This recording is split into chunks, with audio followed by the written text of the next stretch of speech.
bir voqea keltirib o'tiladi. Ya'ni bir yigit parkda kuchugini aylantirib yurganda militsiya xodimiga duch keladi.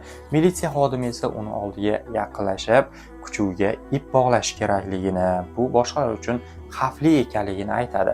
Shunda yigit bepisandlik bilan "Xo'p, shunaqa qilib qo'yaman" dedi-da, yo'lda davom etaveradi. Va oradan bir necha kun o'tgach, xuddi shu voqea yana sodir bo'ladi.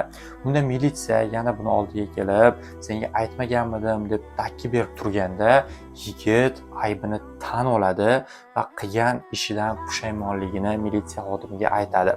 Shunda militsiya xodimi vaziyatni qaraydi-da, ko'ngli yumshab, "Xo'p, mayli, hozir bunisida ham kechiraman, keyingi safar qarab yurgin" deb unga javob berib yuboradi. Shunday bir hayotda vaziyatlar bo'ladiki, unda siz bir qadam orqaga qaytish orqali shu joyda sizni ishingiz o'z-o'zidan hal bo'lib ketishi mumkin. Bundan tashqari yana kitobda juda ham ko'p shunga aloqador va boshqa ma'lumotlar yozib o'tilgan.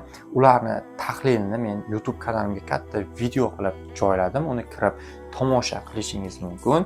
Aytgancha men 1000 kitob tahlilni boshlaganman. Bu 18-kitobim.